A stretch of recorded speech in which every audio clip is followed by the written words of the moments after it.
স্বপ্নে গড়া দেশে যখন বহিঃশত্রুর আক্রমণ হচ্ছে, তখন আমাদের কি করণীয়? আমরা ধর্মে ইসলাম ধর্ম বিশ্বাসী হলেও এ ভারতবর্ষে আমরা বাই চয়েস হিসাবে রয়ে গেছি। অর্থাৎ বাই চান্স এই দেশে আমরা নেই। বাই চয়েস হিসাবে দেশ ভাগের পরে এই ভারতবর্ষকে আমরা পছন্দ এবং সর্বোৎকৃষ্ট বাসস্থান হিসাবেই আমরা এই ভারতবর্ষে বসবাস করা শুরু করেছি। আমাদের পূর্বপুরুষরাও এখানে জন্মগতভাবে বসবাস করত। অখণ্ড ভারতবর্ষ যখন ছিল, তখন ব্রাহ্মণবাদীদের অত্যাচারের ফলে ভারতবর্ষে ইসলামের প্রচার ঘটেছিল এবং সেই প্রচারের ফলস্বরূপ আমরা ইসলামে কনভার্ট হয়েছি এবং বাই চয়েস হিসাবে দেশভাগের পরে এখানে আমরা থেকে গেছি। যখন দেশ ভাগ হয়েছে, তখন যারা এই ভারতবর্ষের দিকে রক্তচক্ষু তুলে তাকাবে, তারাই আমাদের দেশের প্রধানতম শত্রু। এই শত্রুদের মোকাবিলা করার জন্য আমরা সদা সর্বদা যখন যে রাষ্ট্রপ্রধান ভারতবর্ষে এসেছে, শত্রু মোকাবেলায় আমরা কোনো প্রকার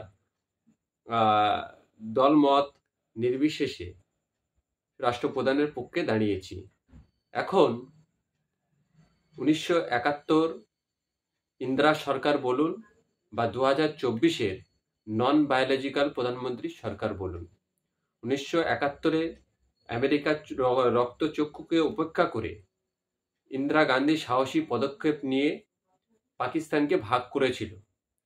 আজকের 2024-25-এর যে নন বায়োলজিক্যাল প্রধানমন্ত্রী সরকার কেন আমার দেশের স্বার্থের জন্য বা আমাদের দেশের স্বার্থ যেখানে ক্ষুণ্ণ হচ্ছে, সেই জায়গায় দাঁড়িয়ে আমেরিকার কেন গোলামি করবে আমাদের দেশের রাষ্ট্রপ্রধানরা?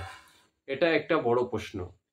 যে যেখান থেকেই ভারতবর্ষের দিকে রক্তচক্ষু দেখাবে, তারা সকলেই আমাদের শত্রু।